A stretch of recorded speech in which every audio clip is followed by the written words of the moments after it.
السلام علیکم جی، حافظ احمد پوڈ کاسٹ میں خوش آمدید. اور یہ میرے خیال میں واحد وہ شخصیت ہے جن کے ساتھ میں بار بار پوڈ کاسٹ کر رہا ہوں. اس لیے کر رہا ہوں کہ باتیں اچھی ہوتی ہیں ماشاءاللہ، قرآن و حدیث سنت کے مطابق ہوتی ہیں، پھر لوگ بہت پسند کرتے ہیں. لوگ بار بار کہتے ہیں، پہلی کی تو لوگوں نے کہا اب یہ سوال پوچھیں، پھر وہ کی تو لوگوں نے کہا اب یہ سوال پوچھیں.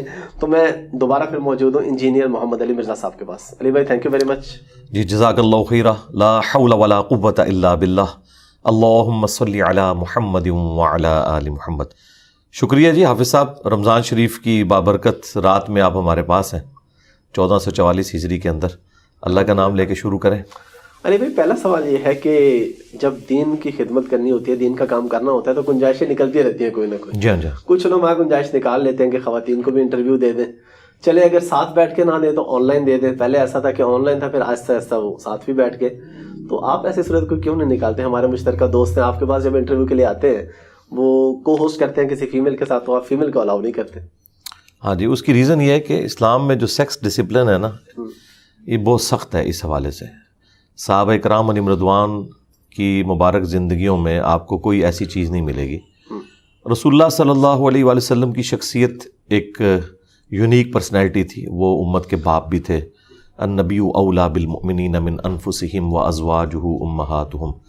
نبی مومنین کی جانوں سے بڑھ کر ان پر حق رکھتے ہیں، اور نبی کی بیویاں امت کی مائیں ہیں. تو ان کا تو ہمارا ایک باپ اور اولاد والا رشتہ ہے روحانی اعتبار سے. پھر نبی صلی اللہ علیہ وآلہ وسلم کے پاس جو نالج تھا، اللہ تعالیٰ کی وحی کی تائید حاصل تھی، وہ انہی کا خاصہ تھا.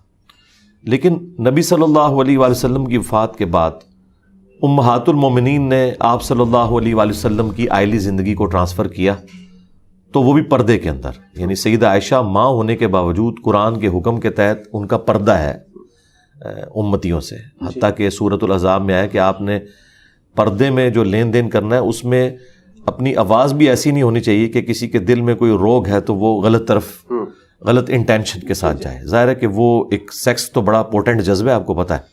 تو یہ تو ایک آنرری رشتہ ہے نا، تو یہاں تو چانسز ہیں کہ کوئی ڈیویٹ کر جائے. تو اس اعتبار سے سیدہ عائشہ سلام اللہ علیہا سے لوگ مسائل پوچھتے تھے، لیکن پردے میں بیٹھ کے. ٹھیک ہے. اور وہ ماں کی حیثیت سے وہ بات ہی یہاں سے سٹارٹ کرتے تھے، اماں جان یہ بتائیے، اماں جان یہ بتائیے.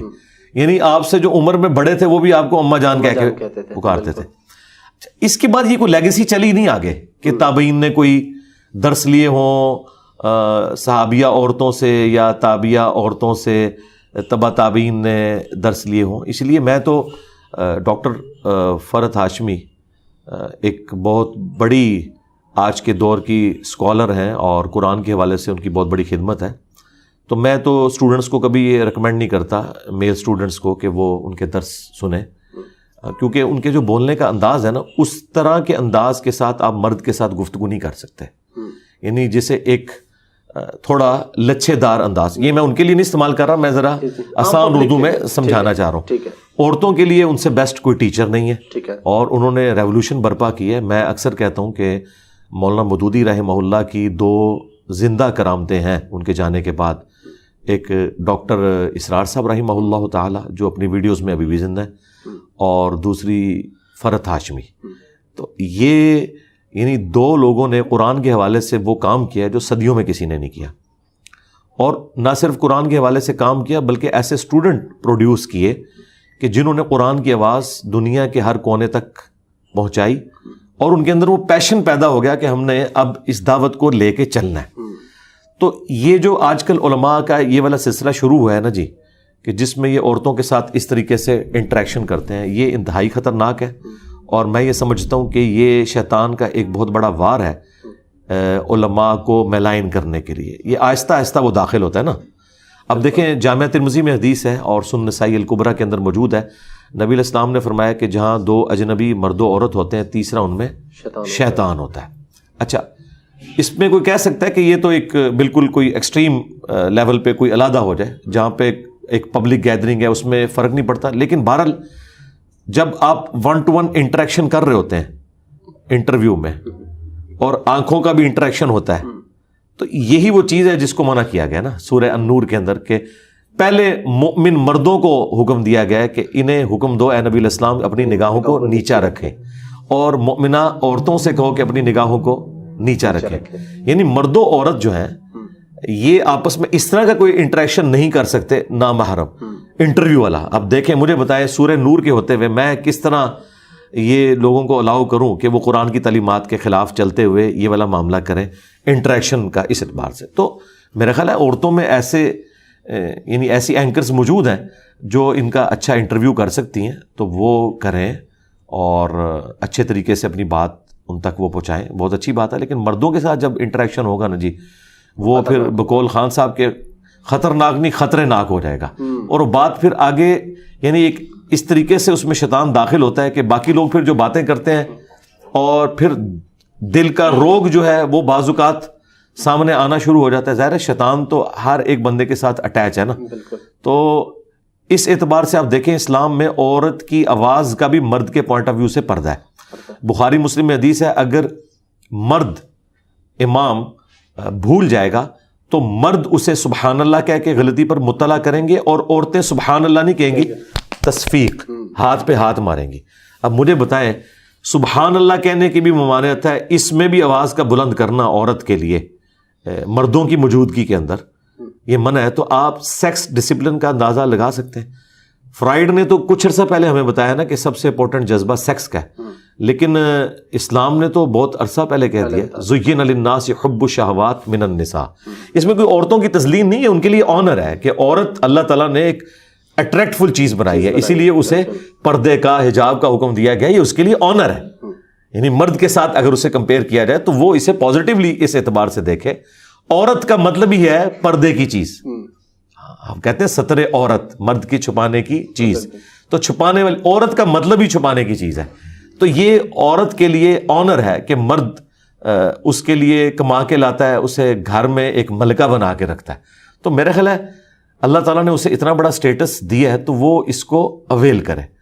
تو یہ سیکس کے پوائنٹ آف ویو سے میں سمجھتا ہوں جو اسلام کا ڈسپلن ہے نا, واقعی سیکس اتنا پورٹنٹ جذبہ ہے کہ یہ ڈسپلن ایسا ہی ہونا چاہیے تھا. میں اکثر اپنے بھائیوں سے کہتا ہوں مجھے اسلام کی دو چیزیں بڑی پسند ہیں. ایک عقیدہ توحید, توحید ایسی ہی ہونی چاہیے تھی کہ اللہ کے سوا کوئی نہیں, ہاں نہ وہ اللہ کا کوئی قریبی ہے نہ کوئی دور کا, بس اللہ اللہ ہی ہے, تاکہ آپ گاڈ اورینٹڈ ہو اور اللہ کے سوا ہر ایک کا ڈر آپ کے دل سے نکل جائے. اور دوسری چیز سیکس ڈسپلن, یہ اتنا غیر معمولی جذبہ ہے مرد و عورت کا کہ اس میں شیطان داخل ہو سکتا ہے. بڑے بڑے بنی اسرائیل کے عبادت گزاروں کو شیطان نے ورگلا دیا, اور سب سے بڑھ کر میں جب سورہ یوسف پڑھتا ہوں تو کانپ اٹھتا ہوں کہ اللہ تعالیٰ فرما رہا ہے کہ اس عورت نے یوسف کا قصد کیا اور یوسف بھی کر لیتا اگر اپنے رب کی برہان نہ دیکھتا. اندازہ کریں یوسف اس عورت کا قصد کرتا جو اس کی ماں تھی, منہ بولی ماں تو تھی. مجھے بتائیں جس عورت نے کسی بچے کو پالا ہوتا ہے چھوٹی عمر سے, وہ بچہ اسے ماں کی نظر سے ہی دیکھتا ہے. بالکل. لیکن اللہ تعالیٰ فرما رہا ہے یہ اتنا غیر معمولی جذبہ ہے کہ وہ یوسف بھی قصد کر لیتا اگر اپنے رب کی برہان نہ دیکھتا. اور پھر اللہ تعالیٰ فرمایا وہ ہمارے مخلص بندوں میں سے, یعنی چوزن پیپل تھے.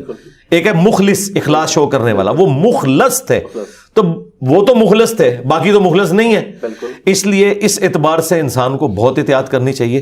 اور میں اس معاملے میں اپنی اس پلیٹ فارم کے اعتبار سے 3 چیزیں میں نے بالکل بین کی ہوئی ہیں. نمبر 1 دولت کا فتنہ, کوئی چندہ بک نہیں. ٹھیک ہے. نمبر 2 شہرت کا فتنہ, کوئی میں کسی ٹور پہ نہیں جاتا, کسی یونیورسٹی میں لیکچر نہیں دیتا کہ میرا اس طرح کا انٹریکشن ہو کہ کوئی اندر اس قسم کا بڑا پن پیدا ہو. بھائی جس نے دیکھنا ویڈیوز میں دیکھے, اتنی اچھی آپ بھی ریکارڈنگ کر رہے ہیں, لوگ گھروں تک بات پہنچ رہی ہے. اور تیسرا جو ہے نا وہ عورت کا فتنہ, یہ فتنہ پنجابی والا نہیں عربی والا, یعنی آزمائش. اور اگر آپ ان 3 فتنوں سے بچ جائیں, زمین و آسمان کے سارے شیاطین مل کے آپ کو ڈی ٹریک نہیں کر سکتے. یہ میرا دعویٰ ہے الحمدللہ. زبردست. علی بھائی ایک اور چیز جو ہم نے سنی آپ سے کہ مرد کو حکم ہے نگاہ نیچی رکھنے کا. جی. اگر مرد عورت کو دیکھتے تو وہ گناہ گار ہوتا ہے, بد نظری ہے. لیکن آپ کے ہاں شاید کچھ ایسا آپ بتاتے ہیں کہ اگر عورت اس طرح دیکھے تو وہ گناہ گار نہیں ہے, اس کو اس طرح سے بد نظری کا گناہ نہیں. ہاں جی, وہ اس اعتبار سے ہے کہ جو عورتیں ہیں نا, ظاہر ہے کہ وہ اللہ تعالیٰ نے ان کو اٹریکٹفل بنایا. اگر اس طرح کا کوئی ایشو ہوتا نا تو مردوں کو بھی حجاب کروایا جاتا, نہیں کروایا جاتا. لیکن اس میں عورت میں اگر شہوت آ جائے نا تو وہ نہ کسی میل ٹیچر کی ویڈیوز دیکھ سکتی ہے, یہ ذہن میں رکھیں. پھر اس کے ساتھ وہ ایلیمنٹ شروع ہو جائے گا. ٹھیک ہے. لیکن مرد جو ہے نا, ان اینی کیس چاہے شہوت انیشلی ہو یا نہ ہو, اس نے عورت کو نہیں دیکھنا, اس سے بات نہیں کرنی, الا یہ کہ اب جس طرح کسٹمر ڈیلنگ ہے وہ ایک الگ چیز ہے, اور باقی معاملات وہ یعنی ایکسیپشنز ہیں, وہ اپنی جگہ موجود ہے. کہہ سکتا کہ جی میری نظر صاف ہے, میری نیت صاف ہے. نہیں, ناٹ ایٹ آل. اور مجھے بتائیے, یہ جو آپ کو پاکیزہ رشتے بنا کے پیش کرتے ہیں, ایک کیپٹن نے مجھے کال کی, وہ کہتا ہے جی علی بھائی مجھے ایک عورت کے ساتھ پاکیزہ محبت ہو گئی ہے. میں نے کہا یار یہ پاکیزہ محبت کون سی ہوتی ہے؟ وہ پاکیزہ محبت اس کو کہہ رہے تھے کہ ہماری اچھی دوستی ہے لیکن ہم ایک دوسرے کو ٹچ نہیں کرتے. کسی اور کے لیے پاکیزہ محبت یہ ہوگی کہ دوستی ہے اور ٹچ کرنے کی حد تک ہے, اس سے آگے نہیں بڑھتے. ہاں, تو یہ بڑھتے تھیندے بندہ تھین جاتا ہے. میں نے کہا بھائی اسلام میں جو پاکیزہ دوستی ہے وہ میاں بیوی کا رشتہ ہے. سنن ابن ماجہ میں حدیث ہے, تم نے کوئی بھی دو محبت کرنے والے میاں بیوی سے بڑھ کر نہیں دیکھے ہوں گے. تو نبی علیہ السلام نے جو رشتہ بتایا وہ تو میاں بیوی کا ہے. اس طرح کا تو کوئی رشتہ نہیں ہے جی پلانٹ ارتھ پہ. سب سے اسٹرانگ, مضبوط, بلکہ جسے وہ ہمارے استاد ڈاکٹر جاوید غامدی صاحب, ڈاکٹر تو میں آنری طور پہ انہیں کہہ رہا ہوں, وہ فرماتے ہیں نا کہ یہ خدائی رشتہ ہے ایک زمین کے اوپر. ظاہر ہے کہ یہ آپ کا جو خاندانی سسٹم ہے وہ سارے کا سارا اسی کے ساتھ جڑا ہوا ہے نا. تو یہ ایک رشتہ اللہ تعالیٰ نے رکھا ہے, تو اس رشتے کو آپ انجوائے کریں. اللہ تعالیٰ قرآن میں فرما رہا ہے تمہاری بیویاں تمہاری کھیتیاں ہیں, وہ تمہارا لباس ہے, تم ان کے لباس ہو. یعنی لباس اور انسان کا کوئی پردہ نہیں ہے. یہ ایسی بہترین انداز میں اس رشتے کو بتایا گیا ہے کہ اس کے بعد تو کسی اور دوستی کی ضرورت ہی نہیں, میں کہتا ہوں. اچھا, ضمن اس سے مجھے ایک بات یاد آ گئی. لاسٹ ٹائم آپ کے ساتھ ڈسکس ہوا تھا ساس اور بہو کے رشتے کا. ہمارے لاہور میں ایک مسجد ہے, اس کے ایک امام صاحب ہیں, انہوں نے بیان کیا جمعے میں اسی حوالے سے کہ جی ساس بہو کا رشتہ جو ہے یہ کوئی ایسا نہیں ہے اور بہو علیحدہ رہ سکتی ہے. وہ اس کے بعد پھر جو لوگوں نے, اس محلے کے کچھ لوگوں نے اس مولوی صاحب کے ساتھ حشر کیا اور پھر اس مولوی صاحب کے اس بات پہ قائل کر لیا کہ یہ باتیں دین کی بتانے والی نہیں ہوتی. تو یہ ہم کیسے فیصلہ کریں گے کہ کون سی بات بتانے والی ہے اور کون سی بتانے والی نہیں ہے؟ چلیں, یہ اگر بات بتانے والی نہیں تھی تو اس کے ایکویلنٹ جو انہوں نے بات بتائی ہے وہ تو ہے ہی کوئی نہیں تھی. تو یہ تو انہوں نے بدعت کی, دین کے اندر خود سے ایک چیز داخل کر دی. یعنی اس کے الٹ پھر انہوں نے بتایا ہوگا نا کہ یہ کریں. جی جی. تو جو چیز نہیں تھی وہ عوام کے ڈر سے آپ نے خود دین میں داخل کر دی, اور جو دین نے آپ کو بتائی تھی وہ آپ نے چھوڑ دی. تو سرکار یہی تو آپ کا امتحان ہے, دینداری اسی کا تو نام ہے, یہی تو آپ کا چیک تھا. تو وہ معذرت کے ساتھ وہ عالم صاحب فیل ہو گئے. اچھا, یہ جو ساس بہو کا جو رشتہ ہے اس کا قطعاً یہ مقصد نہیں ہے کہ بہو نے ساس کے بیٹے کو اغوا کر کے سائڈ پہ ہو جانا ہے. اس کے ساتھ ہم پیرلل میں بتاتے ہیں کہ بھائی یہ جو عورت ہے ساس, وہ اپنے بیٹے پر اس کی بیوی سے زیادہ حق رکھتی ہے. عورت پہ سب سے زیادہ حق اس کے خاوند کا ہے اور مرد پہ سب سے زیادہ حق اس کی ماں کا ہے. بخاری مسلم حدیث ہے, پہلے 3 حق اس کے ہیں, چوتھا باپ کا ہے. اچھا, لیکن عورت پہ اس کے خاوند کا ہے, کیونکہ ابو داؤد میں حدیث ہے اگر میں سجدہ جائز سمجھتا تو بیویوں سے کہتا کہ اپنے خاوندوں کو سجدہ کریں.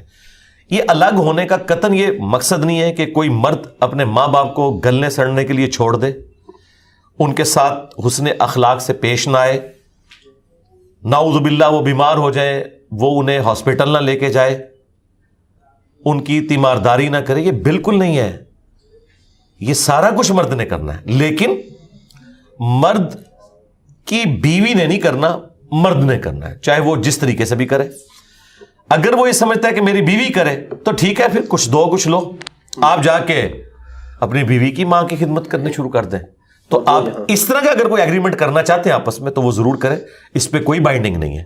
لیکن ہم یہ سمجھتے ہیں کہ اس وقت یہ جو ساس بہو کا رشتہ ہے نا جی, یہ سب سے خطرناک قسم کا رشتہ ہے.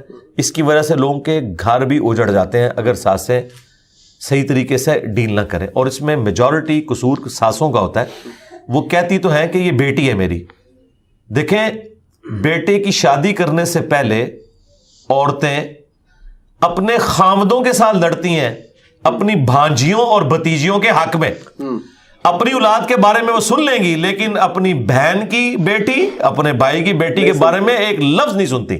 لیکن اسی بیٹی کو جب بیاہ کے لاتی ہیں نا تو سب سے بڑی چڑیل وہی والی اس کی خالہ اور پھوپھی بن جاتی ہے. بالکل کتنا حیران کن بات ہے، کیونکہ یہ جب کنفلکٹ آف انٹرسٹ آ جائے گا نا آپ کا، اور چیزیں شیئر ہونی شروع ہو جائیں گی، کچن شیئر ہوگا، تو ظاہر ہے پھر ہر انسان کے اندر ایک خدا چھپا بیٹھا ہوا ہے اس اعتبار سے. دیکھیں یہ اللہ نے انسان کے اندر رکھی ہے نا بات، تبھی تو انسان نے دعوی خدائی کیا ہے. لیکن یہ خواہش اللہ نے آپ کی جنت میں پوری کرنی ہے، وہاں کن فیکون ہوگا. لیکن یہاں اگر آپ کہیں کہ بس میں ہی میں ہوں، تو یہ نہیں. تو اس ایگو کے اوپر آپ نے قابو پانا ہے.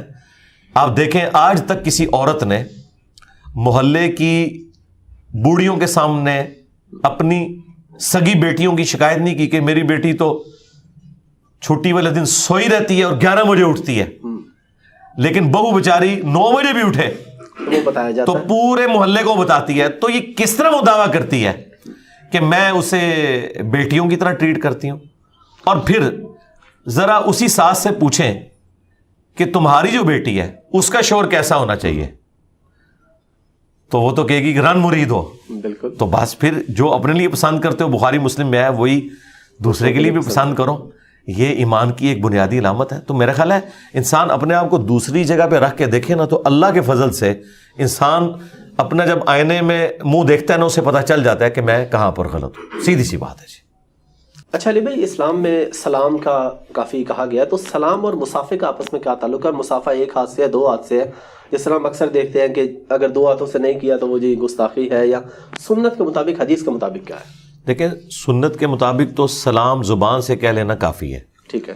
مصافحہ، معانقہ، دست بوسی، یہ سب ایکسٹرا چیزیں ہیں، جائز ہیں.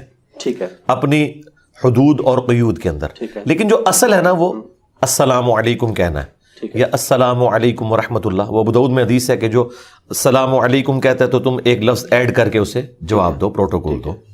بخاری مسلم میں حدیث موجود ہے کہ آدم علیہ السلام کو جب پیدا کیا گیا تو اللہ تعالیٰ نے انہیں یہ سکھایا کہ تم فرشتوں کو جا کے السلام علیکم کہو، تو وہ جو جواب دیں گے نا وہی تمہاری اولاد میں ٹرانسفر ہوگا. تو یہ اس طریقے سے چلا ہے.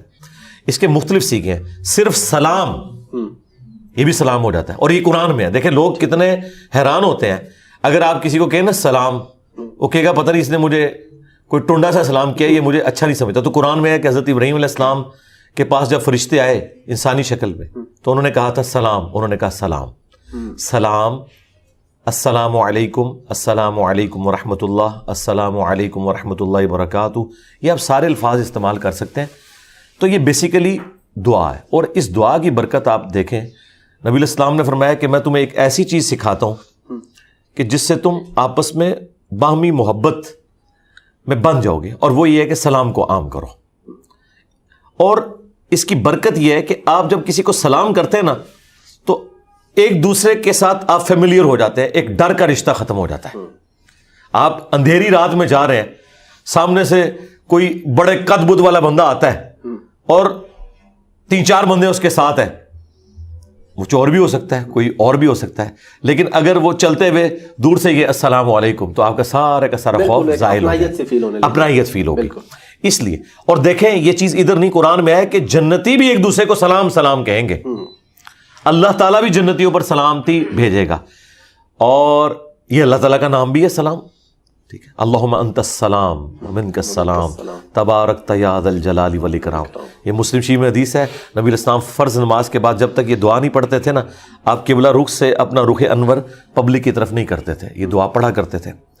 تو یہ اللہ تعالیٰ کی طرف سے ایک اسپیشل چیز ہے. اب رہ گیا مصافحہ کرنا، یہ ایکسٹرا چیز ہے، یہ ایک محبت کا اظہار ہے. ٹھیک ہے. بہتر ہے کہ آپ 2 ہاتھ سے مصافحہ کریں. ٹھیک ہے. ہاں، ایک ہاتھ سے بھی جائز ہے. یہ اہل حدیث نے جو ایک فتنہ کھڑا کیا کہ مصافحہ ہے ہی ایک ہاتھ کے ساتھ ہے، یہ صرف حنفیوں کے ساتھ ضد کی وجہ سے. ادروائز صحیح بخاری میں امام بخاری رحمہ اللہ تعالیٰ نے باقاعدہ ایک چیپٹر کی ہیڈنگ باندھی ہے 2 ہاتھ سے مصافحہ کا بیان. اچھا. اور اس میں انہوں نے تابعین کا عمل لکھا ہے کہ وہ 2 ہاتھ سے مصافحہ کرتے تھے، اور اس کے ثبوت میں انہوں نے بخاری میں حدیث لی ہے کہ حضرت عبداللہ ابن مسعود کہتے ہیں کہ نبی علیہ السلام نے مجھے تشہد اس حال میں تعلیم فرمایا کہ آپ کے دونوں مبارک ہاتھوں کے درمیان میرا ہاتھ تھا، آپ نے یوں لے کے پیار سے. اس سے امام بخاری نے یہ رزلٹ نکالا کہ اپنی اصل میں کسی شخص کے ہاتھ کو اپنے دونوں ہاتھوں میں لینا یہ ثبوت ہے کہ آپ 2 ہاتھ سے مسافہ کر سکتے ہیں. اس کا جواب اہل حدیث یہ دیتے ہیں کہ جی وہ ابن مسعود کا ایک ہاتھ تھا. ہم کہتے ہیں آپ گمان کر سکتے ہیں کہ اللہ کے نبی نے آپ کا ہاتھ پکڑا ہو اور دوسرا آپ نے سائڈ پہ رکھا ہو, آپ تو کہیں کہ میں تو دل بھی نکال کے نیچے رکھ دوں. تو یہ تو بعید ہے صحابہ کرام کے اخلاق سے. یقیناً دونوں نے ایک دوسرے کو 2 ہاتھ سے کیا. اور اس سے بڑھ کر امام بخاری نے یہ فارم نکالا. پھر امام بخاری نے ایک کتاب لکھی ہے الادب المفرد, وہ ہے ہی اداب پہ.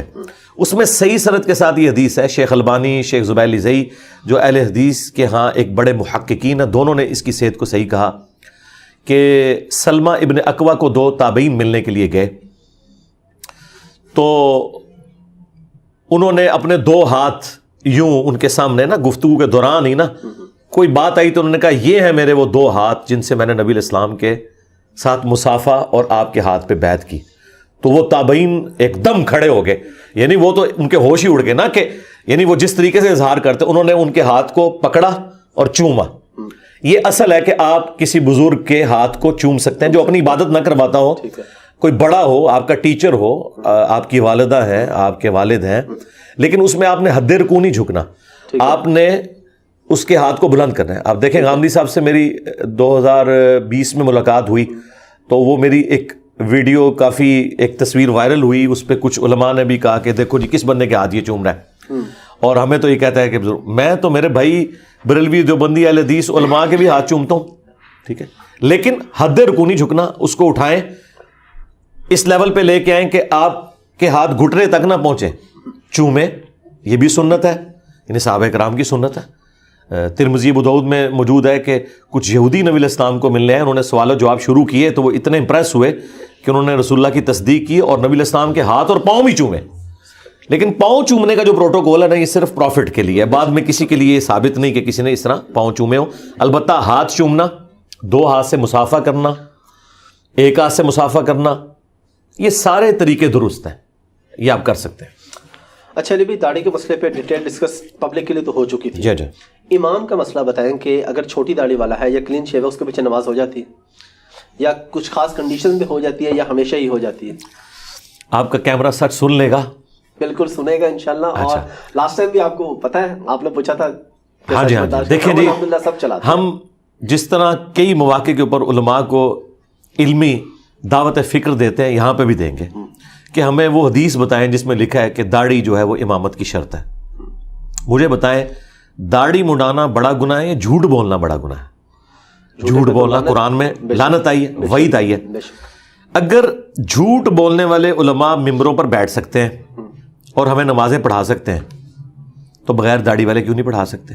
یہ میں نے ایک الزامی بات کے طور پہ آپ کا دماغ کھولا پہلے, ٹھیک ہے. غیبت اس سے بڑا گناہ, چغلی, ایسی جھوٹی حدیثیں بیان کرنا, نبی علیہ السلام پہ جھوٹ باندھنا, جو بخاری مسلم میں حدیث ہے کہ اپنا مقام جہنم میں دیکھ لے, وہ ممبروں پہ آگے بیان کرنا. ان کے پیچھے تو ہم نمازیں پڑھ رہے ہیں اور ہم نے اپنا دین ٹخنوں سے اوپر شلوار کرنے پہ اور داڑھی کے اندر گھسا دیا. یقیناً یہ سنتیں ہیں, میں اس پہ عامل ہوں. میں اپنی یونیورسٹی میں بھی کبھی میں نے اپنے ٹخنے ڈھانپے نہیں ہیں, اپنے یعنی کالج لائف سے لے کے. نماز پڑھی ہے, ہر نماز سے پہلے بھی بتاتے ہیں. ہاں, میں یہ کہتا ہوں کہ یہ پروٹوکول ہے نماز کا. اچھا, اب آپ اس طرف آ جائیں جو ہم وہ ٹاپک ڈسکس کر رہے تھے, امامت کی شرائط. تو مسلم شریف میں امامت کی 4 شرائط آئی. ٹھیک ہے. نمبر 1, امام تم میں وہ ہوگا جس کے پاس قرآن کا علم سب سے زیادہ ہوگا. ٹھیک ہے. قرآن کے علم سے مراد قرآن کی قرات بھی ہے اور اس کا نالج بھی. اچھا, یہ عمل کی کہیں پہ بات نہیں ہو رہی. ٹھیک ہے. علم کی بات. ظاہر ہے عمل تو ہر بندے کا اپنا ہے نا جی. میں کیسے کسی کو جج کر سکتا ہوں کہ یہ جو حافظ قرآن ہے یہ قرآن پہ اسی طرح عمل کر رہا ہے جیسا کہ کرنے کا حق ہے؟ مجھے کیا پتا وہ اپنی خلوت میں کیا ہے. اچھا, نمبر 2, قرآن کے علم میں بھی برابر ہو تو سنت کا علم. ٹھیک ہے. سنت میں بھی برابر ہو تو جس نے پہلے ہجرت کی ہے, یعنی جو اسلام میں سینئر ہے, اگرچہ وہ عمر میں چھوٹا ہو. ٹھیک ہے. اور اگر اس میں بھی برابر ہے تو پھر چوتھی شرط میں ہے کہ جو عمر میں بڑا ہو, لیکن یہ چوتھے نمبر پہ. ٹھیک ہے. تو امامت کی 4 شرائط میں نہ داڑھی آتی ہے نہ اور کوئی چیزیں. یہاں پہ داڑھیوں والے قرآن غلط پڑھتے ہیں. اب مجھے بتائیں, اگر آپ قرآن غلط پڑھ رہے ہیں, سورۃ الفاتحہ آپ کو صحیح طریقے سے نہیں آتی, اور آپ کی داڑھی اور پگڑی دیکھ کر آپ کو امامت پر فائز کر دیا جائے, تو آپ تو اس کے اہل ہی نہیں ہیں. اس کی بجائے اگر آپ کلین شیو ہیں اور قرآن آپ کو اچھا آتا ہے تو آپ اہل ہیں. اچھا, یہ ساری بیماری سب کانٹیننٹ کی ہے. عربی کبھی نہیں دیکھتے داڑھی ہے یا نہیں ہے. ہاں سعودی عرب میں آپ چلے جائیں, اس لیے کہ میرے بھائی وہاں دین گوالوں نے نہیں نا پہنچایا, وہاں ڈائریکٹ دین آیا ہوا ہے. اور دوسرا انہیں کوئی بتائے گا کہ مسلم شریف میں امامت کی شرائط یہ نہیں, اس میں داڑھی بھی ہے. یہاں تو لوگ دھوکہ دیتے ہیں نا کہ ہمارے بزرگوں نے کہا کہ وہ ملعن ہے, فاسق ہے, بلکہ یہ تو کہتے ہیں جو آپ کی داڑھی ہے نا اس کے پیچھے بھی نہیں ہوتی. ایسا ہی ہے. ہاں ہم اسے کہتے ہیں اللہ کے بندو داڑھی سرے سے نہ ہو, یہ ایک الگ سنت ہے, اس کی امپورٹنس ہے, ہم تو اسے واجب اور فرض کے درجے میں سمجھتے ہیں قرآن کی روح سے, لیکن اس کا امامت سے کوئی تعلق نہیں ہے. امام وہ شخص ہوگا جو قرآن اچھا جانتا ہے, قرآن اچھا پڑھتا ہے, اچھے طریقے سے نماز پڑھتا ہے. میں تو یقین کریں کوئی آر محسوس نہیں کرتا. یہ غامدی صاحب سے جب ملاقات ہوئی تو میں نے کہا سر آپ نماز پڑھائیں, تو انہوں نے بڑا ایک ان کا سینس آف ہیومر بھی بڑا اچھا ہے. تو میں نے کہا میری آپ کے پیچھے ہو جائے گی, ٹھیک ہے نماز ہو جائے گی. تو انہوں نے کہا کہ انجینئر صاحب میری آپ کے آگے نہیں ہوگی. اچھا انہوں نے ریبٹل کیا مجھے. تو میری تو خواہش ہے کہ جب بھی کوئی آتے ہیں ہمارے پاس یہاں پہ گیسٹ وغیرہ اور اس طرح اسپیشل امامت کے لیے میں ان کو آگے کرتا ہوں, اسپیشلی کرتا ہوں, کبھی آر نہیں محسوس کی. آپ کی اس بات سے مجھے یاد آ گیا کہ کچھ علماء کے ہاں یہ ہے کہ جس کی فار ایگزامپل میری جتنی داڑھی ہے تو میرے والی اور میرے سے کم والے کی میرے پیچھے ہو جائے گی, بڑی والے کی نہیں ہوگی. سرکار ہم یہ کہہ رہے ہیں یہ جو آپ نے کہانیاں بنائی ہوئی ہیں, کورالٹیز بناتے ہیں, یہ کون بیٹھ کے آپ کو پڑھاتا ہے؟ کہیں لکھی تو ہونی چاہیے نا, یہ لکھی ہوں گی ان کے بزرگوں کی کتابوں میں. اور بھائی ہم تو آپ کے بزرگوں سے تو اختلاف رکھتے ہیں کہ انہوں نے دین میں خود سے چیزیں داخل کی ہیں. دیکھیں دین وہ شخص بتائے گا جو ہمارا امام ہے, محمد رسول اللہ صلی اللہ علیہ وآلہ وسلم, اور وہ قیامت تک کے لیے ہمارے امام ہیں. ٹھیک ہے جدید سائنٹیفک فیکٹس میں وقت کے ساتھ ساتھ چیزیں ایکسپلور ہوتی ہیں, لیکن دین کے جو مسائل ہیں وہ تو فریز ہیں نبی الاسلام کی مبارک زندگی میں. دین مکمل ہو گیا. اماموں نے بھی جو کنٹریبیوشن کی وہ جدید مسائل میں, جو آج ابسلیٹ ہے. آج کے میجورٹی ہمارے جو چیزیں ہیں وہ امام حنیفہ, امام شافعی, احمد بن حنبل, امام مالک کو پتہ ہی نہیں تھی. مثلا ویڈیو کیمرے کا مسئلہ, انتقال خون کا مسئلہ, اعضاء کی پیوند کاری کا مسئلہ یعنی بلڈ ڈونیشن اور آرگن ڈونیشن, قطبین پہ نماز کا مسئلہ. ایک بندے نے اگلے دن ہم سے سوال کیا کہ جی چاند پہ جائیں تو کس طرح منہ کر کے نماز پڑھیں, قبلہ کہاں ہوگا؟ میں نے کہا بڑا آسان ہے, اتنی دور زمین ہے اتنی سی, تو زمین کی طرف منہ کرو آپ کا قبلے کی طرف منہ ہو جائے گا. اتنے لانگ ڈسٹینس میں مسئلہ حل. قطبین پہ نماز کیسی ہوگی؟ مسلم میں حدیث ہے جب دجال آئے گا تو پہلا دن 1 سال کا ہوگا, دوسرا 1 مہینے کا, تیسرا 1 ہفتے کا, اور اس کے بعد نارمل. تو صحابہ نے کہا کہ ہم اپنی نمازوں کا کیا کریں گے؟ آپ نے فرمایا اندازہ مقرر کر لینا. اس وقت تو صحابہ کو نہیں پتا ہوگا, لیکن آج جائیں آپ نارتھ پہ, ساؤتھ پول کے اوپر باقاعدہ کلاکس کے ساتھ 24 گھنٹے بنے ہوئے ہیں. ہاں سورج نکلا ہوا ہے, آپ عشاء کی نماز پڑھ رہے ہیں. ہاں سورج نکلا ہوا ہے, آپ فجر کی نماز پڑھ رہے ہیں. سورج غروب ہے اور آپ ظہر کی نماز پڑھ رہے ہیں. تو یہ دیکھیں نا اللہ تعالیٰ نے حالات و واقعات فیوریبل کر دیے الحمدللہ. اچھا ایک میں آپ سے واقعہ شیئر کرتا ہوں, اس میں آپ سے سوال پوچھنا چاہ رہا ہوں. اچانک میرے ذہن میں آ گیا کہ شرعی طور پہ اس مسئلے کا کیا ہے. میں یہ واقعہ ہے, میں بلکہ مسجد کا نام بھی لے لیتا ہوں. ایک نیلی مسجد ہے مانچسٹر کے اندر, وہاں کا یہ واقعہ ہے 2013 یا 14 کا. میں نماز پڑھنے گیا وہاں پہ, تو جو وہاں کی کوئی کمیٹی تھی ان کے ممبر کا بیٹا تراویح پڑھا رہا تھا اور 28واں سپارہ پڑھ رہا تھا. بہت زیادہ غلطیاں کر رہا تھا. میرا الحمدللہ قرآن بہت پختہ ہے, میں نے اس کو غلطیاں بتا دی. جب سلام پھیرا تو امام صاحب نے مجھے پکڑ لیا. انہوں نے کہا غلطی صرف جو پیچھے سامنے ہے وہ بتائے گا, تم کون ہوتے ہو بتانے والے؟ استغفر اللہ. اب اس کے بعد, اور یہ میں آج ریکارڈ پہ یہ بات بتا رہا ہوں 2013-14 میں, جو کیونکہ وہ کمیٹی ممبر کا بیٹا تھا اور ان کے نزدیک یہ مسئلہ ہے کہ سامنے کے علاوہ دوسرا بندہ غلطی نہیں بتا سکتا. مزید میں نے 4 تراویح وہاں پہ پڑھی, اگر میں حانس نہیں ہوں گا قسم کھاؤں تو کوئی 50 غلطیاں تو اس نے کی ہوں گی. اس میں زبر زیر اس کی اپنی تھی. تو جب وہ غلطیاں کر رہا تھا سامنے اس وقت کدھر تھا؟ سامنے پیچھے کھڑا تھا. تو وہ کیوں غلطی نہیں نکال رہا تھا؟ وہ صرف اس کو وہ غلطی بتاتا تھا جہاں پہ وہ بھول جاتا تھا اور رک جاتا تھا. جہاں پہ وہ چلتا جا رہا ہے ادھر زبر زیر جو مرضی پھڑکائی جا رہا ہے وہ چلنے دیتا. نہیں اس طرح تو نہیں کر سکتے. اچھا ہم انہی کی بات ان پہ الٹتے ہیں جو وہ کہہ رہے تھے نا سامنے کی ذمہ داری ہے. جی. تو ان سے اگلا سوال آپ نے یہ نہیں کیا کہ سامنے اگر غلطی سکپ کرے تو اس کا وبال کس پہ ہوگا؟ آپ اس گناہ کا وبال اٹھائیں گے اپنے اوپر؟ یہ آپ نے ان سے پوچھا؟ نہیں, ہم اس وقت بچے تھے. اب اگلی بات سنیں, ابو داؤد میں حدیث ہے. جی میں آپ کو کہوں, سن ابو داؤد میں حدیث ہے, نبی الاسلام نے ایک دفعہ نماز پڑھائی اور آپ نے ایک آیت بیچ میں سکپ کر دی قرات کے دوران.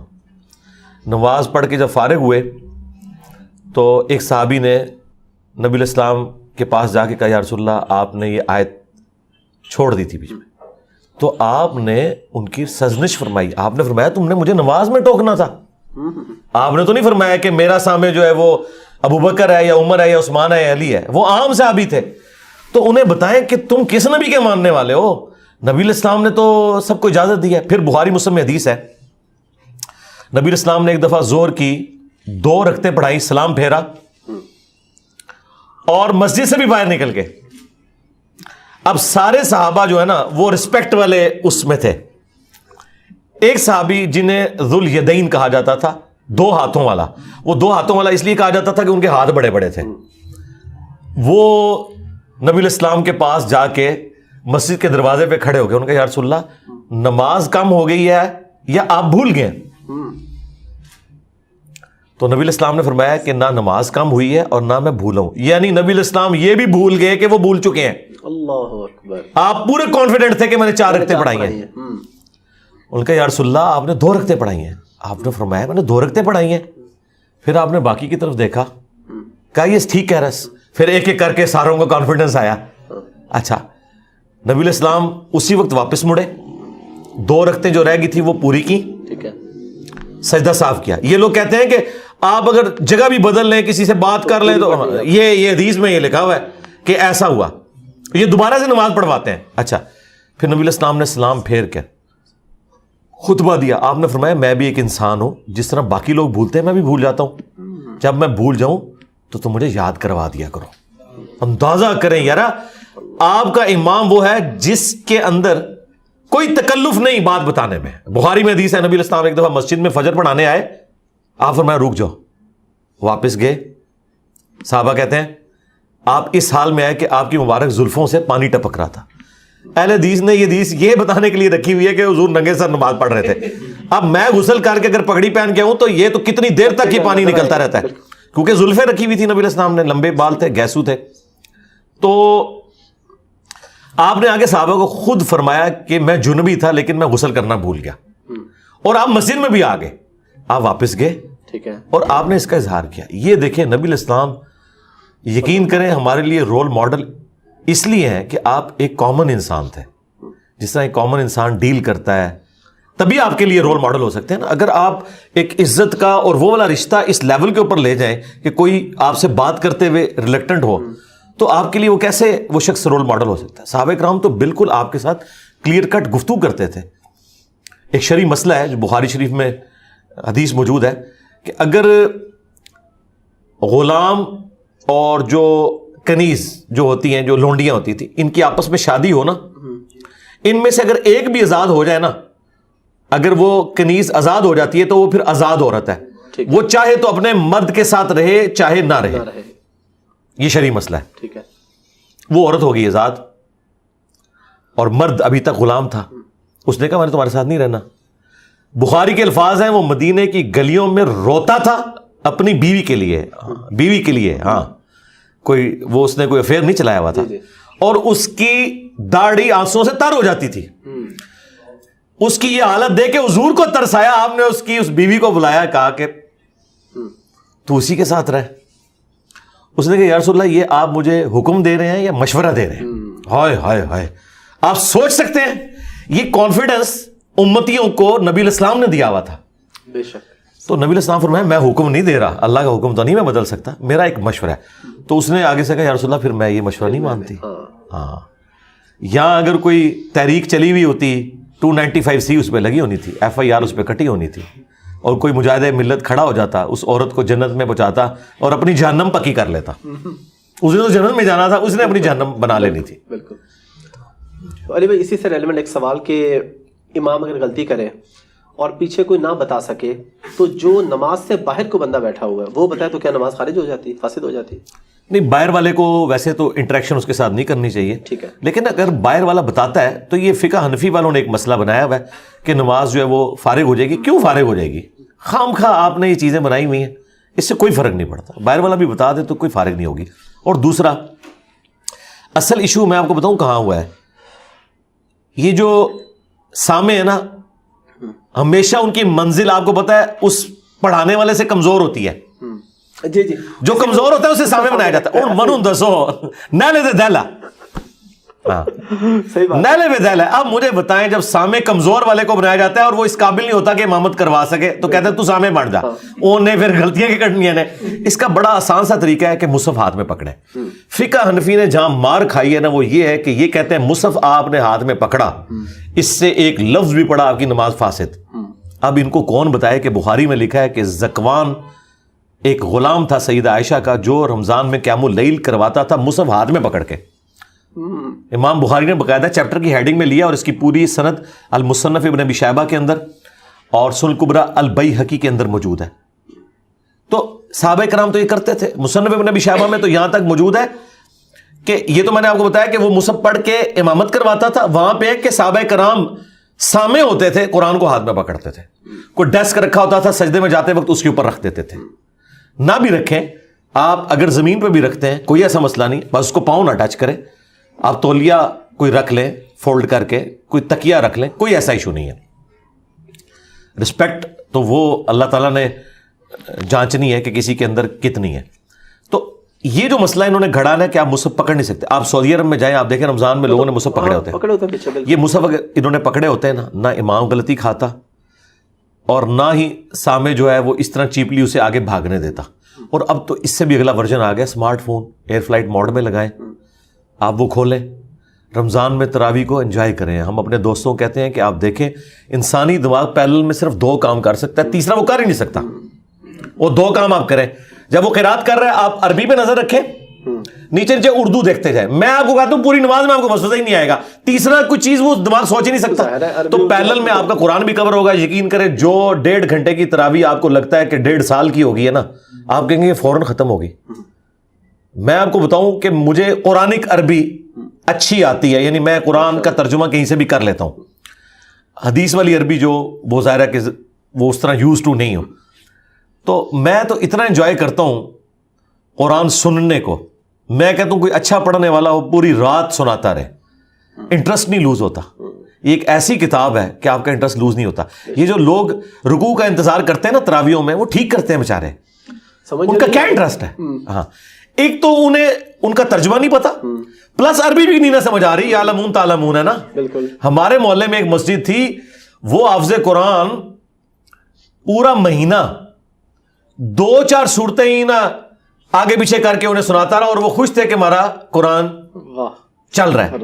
لیکن اس کی عقل مندی تھی, اس نے سورہ یاسین سورہ ملک نہیں پڑھی, ورنہ تو پکڑا جاتا نا. ہاں, اسے بھی پتا تھا کہ بس یہ اس طریقے سے میں کام چلاؤں. اور آپ دیکھیں یہ حافظ قرآن کتنے شاطر ہوتے ہیں, یہ اتنی سپیڈ سے پڑھ رہے ہوتے ہیں, لیکن جب وہ صورتیں آتی ہیں نا جو عوام کو آتی ہیں, ادھر آپ دیکھیں یہ کتنا آہستہ آہستہ پڑھتے ہیں. ہاں, ان کی چلاکیاں آپ کبھی غور کریں. انہیں پتا ہے کہ یار یہاں تو سارے کہیں گے کہ چلو یار یہ تو سامنے صورت آندی سی, یہ تو پتا لگے کہ میں پڑھتا ہے, لیکن انہیں نہیں پتا لگتا. ٹھیک ہے, اس لیے نا وہ پھر کہتے ہیں آہستہ پڑھو آہستہ پڑھو, تاکہ اس چیز کو ہم اویل کریں کہ یار ہم ٹھیک پڑھ رہے ہیں. اور جیسے ہی وہ صورتیں گزرتی ہیں پھر دڑ دڑ کر کے نا آگے چلتے ہیں. اور یہ میں آپ کو بتاؤں یہ قرآن کی توہین ہے. قرآن میں واضح حکم ہے ورتل القرآن ترتیلا, قرآن کو آپ نے ٹھہر کر پڑھنا ہے, عربی لہجے میں پڑھنا ہے, اسے معروف عربی میں پڑھنا ہے. ویسے آپ مجہول عربی عام حالت میں بول سکتے ہیں اللہم صلی علی محمد, لیکن صلی لفظ ہے لیکن یہ چل جائے گا. لیکن قرآن میں لام زیر لے نہیں آپ پڑھیں گے, لام زیر لی ہی پڑھیں گے. تو یہ سیکھنا ضروری ہے. اور اب ماشاءاللہ یہ سوشل میڈیا کی برکت سے اور عرب کاریوں کی ویڈیوز دیکھنے کی برکت سے لوگوں نے بڑا امپروو کیا, اور قرات کا ایک دور ہے. آج سے 20-25 سال پہلے تو آپ کو کوئی کاری ملتا تھا, اب تو ماشاءاللہ پوری طرز لگاتے ہیں لوگ, اور ایک پورا پیراڈائم شفٹ ہو گیا اللہ کے فضل سے, الحمدللہ. اچھا علی بھائی, آئی وی ایف اور آئی او اے جو ٹریٹمنٹ ہے ایک مرد اور عورت کے سپرم کو ملا کے بچہ پیدا کرنا, اس کے بارے میں شرع حکم کیا ہے؟ اور ابھی ٹیکنالوجی یہ بھی ہے کہ آپ اپنی مرضی سے جنس بھی سلیکٹ کر سکتے ہیں, لڑکا یا لڑکی. جی کریں, ضرور کریں. جائز ہے کہ ناجائز؟ جی کیوں ناجائز کیوں ہوگا, ناجائز کہنے کے لیے کوئی دلیل چاہیے. صرف اس میں یہ چیز ہے کہ جو 2 مرد و عورت آپس میں میاں بیوی ہیں, اس میں کسی تیسرے کی انوالومنٹ نہیں ہونی چاہیے, اس اعتبار سے کہ سپرم یا اووری آپ یوز کریں. تیسرے کی انوالومنٹ یہ ہو سکتی ہے کہ یہاں سے سپرم لیا, یہاں سے اووری, اور اس کو ملا کے کسی کنٹرول انوائرمنٹ میں رکھا, اور جب وہ میچور ہو جائے ایمبریو اور دوبارہ سے وہاں رکھ دیا, بالکل ٹھیک ہے, لیکن رکھنا ادھر ہی ہے. ٹھیک ہے, کسی تیسری عورت کا والا معاملہ نہ ہو, تو پھر کوئی حرج نہیں ہے. یہ اللہ تعالیٰ نے آپ کو ٹیکنالوجی دی ہے, آپ اسے یوٹیلائز کریں. دیکھیں نبی علیہ السلام اس معاملے میں اتنے ٹالریٹ کرنے والے تھے کہ بخاری مسلم میں حدیث موجود ہے, نبی علیہ السلام نے فرمایا کہ شفا 3 چیزوں میں ہے, شہد کے اندر اور کپنگ کے اندر اور داغ لگوانے کے اندر. لیکن نبی علیہ السلام نے فرمایا میں تمہیں داغ لگانے سے منع کرتا ہوں. لیکن مسلم شریف میں 2 حدیثیں اوپر تلے کہ ایک صحابی کو جب تیر لگا ان کا خون نہیں رکتا تھا تو نبی علیہ السلام نے اپنے مبارک ہاتھوں سے داغ لگایا. یعنی وہ منع کرنا حرمت کے درجے میں نہیں تھا, پریفریبل تھا. وہ داغ یہ ہوتا ہے کہ وہ لوہے کی کوئی گرم کر کے نا سلاخ اس پہ لگائی جاتی ہے, وہاں سے گوشت روسٹ ہو جاتا ہے, پھر خون نکلنا بند ہو جاتا ہے. یہ جب چور کے بھی ہاتھ کاٹتے ہیں نا تو فوراً اسے گرم تیل میں ڈالا جاتا ہے, ادروائز تو اگر وہ خون نکلتا رہے تو وہ تو ڈیتھ ہو جائے گی اس کی, فوراً خون لاس ہو جائے گا. تو نبی صلی اللہ علیہ وسلم اتنا ٹالریٹ فرماتے تھے. مسلم شریف میں اوپر تلے 4 احادیث ہیں اور ان کے اوپر پتہ ہے ہیڈنگ کیا ہے, نبی علیہ السلام کی اطاعت کن کاموں میں واجب ہے اور کن میں واجب نہیں. اندازہ کریں, اتنی حیران کن یہ ہیڈنگ ہے چیپٹر کی. اس کے اندر آپ حدیثیں پڑھیں, 4 حدیثیں ہیں. نبی علیہ السلام کے مبارک زمانے میں نر اور مادہ کے کھجور کا ملاپ کروایا جاتا تھا اچھی فصل لینے کے لیے. نبی علیہ السلام وہاں سے گزرے, آپ نے فرمایا یہ کیوں کرتے ہیں؟ ان کا اچھی فصل کے لیے. آپ نے فرمایا اگر یہ نہ کرو تو, بس اتنا کہا. انہوں نے اسے نبی علیہ السلام کا حکم مان لیا, ان کی فصل کم ہو گئی. وہ شکایت لے کے حضور کے پاس آ گئے, کہا یا رسول اللہ ہماری تو فصل کم ہو گئی ہے.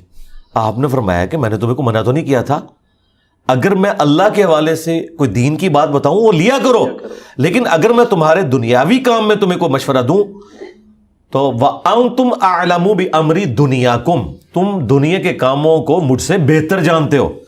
ایڈا جگڑا چاہیے گل کرنے واسطے سرکار. بے شک اتنے مولوی نو مسئلہ نہ پتا ہوئے تو جھوٹا مسئلہ بنا کے دس دینا ہے. اور ہمارے پروفٹ وہ ہیں جو یہ کہہ رہے ہیں کہ دنیا کے کاموں کو تم مجھ سے بہتر سمجھتے ہو. اس لیے اس کے اوپر باب باندھا گیا کہ کن کاموں میں نبی علیہ السلام کی آپ نے اطاعت واجب ہے, کس میں نہیں ہے. یعنی آپ دنیاوی امور میں کوئی بات کریں, ظاہر نبی علیہ السلام کا تو ایکسپیرینس نہیں ہے, آپ کا ایکسپیرینس تو بھیڑ بکریاں چرانے میں, ٹھیک ہے, لیکن جو آپ نے اپنے ایکسپیرینس میں چیز نہیں لائی ہوئی اور دوسرے کو ایکسپیرینس ہے, تو نبی علیہ السلام کوئی اور محسوس نہیں کرتے تھے اس بارے میں کہ اپنے نالج کو آپ انہانس کریں اس سے, اور پھر ان معاملات کو ڈسکس کر کے. آپ دیکھیں حضرت سلمان نے فارسی سے مشورہ کیا ہے, انہوں نے خندق کھودنے کا مشورہ دیا. جی جی بے شک. تو نبی علیہ السلام کوئی نیچے ہو گئے اس کی وجہ سے؟ آپ مشورہ کرتے تھے صحابہ کرام سے کہ بتاؤ ہمیں کیا اب کرنا ہے, اس معاملے میں کیا کرنا چاہیے.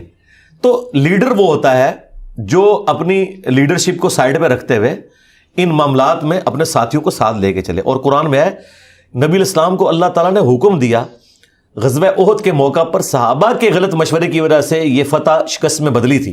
نبی علیہ السلام کی مرضی نہیں تھی کہ مدینے سے نکل کے دفاع کیا جائے, لیکن وہ پرجوش تھے, حضور نے کہا ٹھیک ہے اکثریت کی رائے ہے یہ. اس کے باوجود پلس وہ جو 50 تیر اندازوں کو بخاری میں آتا ہے, نبی علیہ السلام فرمایا تھا کہ چیل کوے ہمارا گوشت بھی اٹھائے نا, تم نے نہیں یہ درہ چھوڑنا. اس سے زیادہ کوئی سمجھا سکتا تھا, لیکن پھر بھی انہوں نے درہ چھوڑ دیا. 15 رہ گئے, 35 نے چھوڑ دیا. اور وہ خالد بن ولید نے پیچھے سے آگے حملہ کیا, حضور کے بھی داں شہید ہو گئے, آپ کی شہادت کی خبر مشہور ہوگی. کتنا غصہ ہوگا نبی علیہ السلام کو کہ ایک فتح شکست میں بدل گئی. قرآن میں اللہ تعالیٰ نے 60 آیات میں سرزنش کی صحابہ کرام کی, پھر معاف کیا, اور پھر نبی علیہ السلام کو کہا کہ آپ اگر تند مزاج ہوتے نا تو یہ ساتھی آپ سے کب سے الگ ہو جاتے. یہ آپ کی نرمی ہے, اور یہ اللہ کا فضل ہے کہ آپ نرم ہیں اپنے ساتھیوں کے حق میں. اللہ نے اسے اپنی طرف منسوب کیا. اچھا, اور پھر فرمایا کہ آندہ بھی انہیں مشورے میں شامل رکھنا ہے. ہائے ہائے ہائے ہائے, اللہ اکبر. یعنی مشورے کی کاسٹ ادا کی ہے پروفٹ نے, لیکن حضور کو کہا جائے یہ نہ ہو کہ آندہ آپ یہ کہیں کہ یار تھوڑی پہلے بھی کام پہ آ سی ہوں میں تو بیچ نہیں پاڑا. نہیں, ان کو شامل رکھنا ہے. امرہم شورا بینہم بھی ہے سورہ شورا کے اندر. تو ایک بڑی نارمل لائف, نبی علیہ السلام کی کامیابی ہے ہی ہے کہ آپ نے بڑی نارمل لائف گزاری ہے, اور آپ کے ساتھی بھی آپ کے بعد وہ نارمل لائف جب تک گزارتے رہے ہیں تو اسلام اور مسلمانوں کا گراف اوپر گیا. جب انہوں نے پروفٹ کا راستہ چھوڑا ہے تو اسلام کا گراف نیچے آیا. مسلمانوں کا گراف بے شک اوپر جاتا رہے, اسے کوئی فرق نہیں پڑتا. اسلام کا گراف پھر نیچے آ گیا خلفائے راشدین کے بعد. تو اس میں یہ تو آپ نے ڈیٹیل سے بتا دیا, تو جنس چوز کرنا بھی بالکل ٹھیک ہے. جی جی ٹھیک ہے, کر سکتے ہیں, آپ کا رائٹ ہے, کیوں نہ کریں. ٹھیک ہے, دعا نہیں کرتے ہم کرتے ہیں. اگر حضرت زکریا کے پاس کوئی آپشن ہوتا نا تو اسے اویل کرتے. انہوں نے بیٹا مانگا ہے, اولاد یعقوب کا وارث, ٹیمپل آف سلیمان میں اسے وہاں پر ایک آج کے اعتبار سے سمجھ لیں کہ گدی نشین اس خانقاہ کا, جہاں توحید کی وہ بات کرے. حضرت عیسیٰ ابن مریم کی تصدیق کرنے والے تھے وہ. تو بیٹا مانگ کے لیے نا, یہ آپ کا رائٹ ہے, آپ کریں. اللہ تعالیٰ نے آپ کو ریسورسز دیے ہیں تو ضرور کریں, ضرور کریں. علی بھائی, اسلام کے اندر اس وقت میں صحابہ کرام کے دور میں, نبی کریم صلی اللہ علیہ وسلم کے دور میں کسی کے گھر جانے یا ملنے کے کوئی آداب ہمیں بتائے گئے ہیں کہ اجازت لے کے یا کوئی دستک کا, اور اسی کو اگر ہم آج کے دور میں ریلیٹ کریں تو کوئی کال کرنے کے بھی آداب ہے, کال یا میسج کرنے کے؟ میرے بھائی, اگر آپ کو اسلام کے ایتھکس بتائے جائیں نا تو سب سے پہلے مولوی آپ کے خلاف ہو جائیں گے کہ یہ کون سا اسلام ہے, تو انتہائی بد اخلاقی پہ مبنی ہے. بخاری مسلم میں حدیث ہے کہ جب کسی کے گھر جاؤ 3 دفعہ اجازت مانگو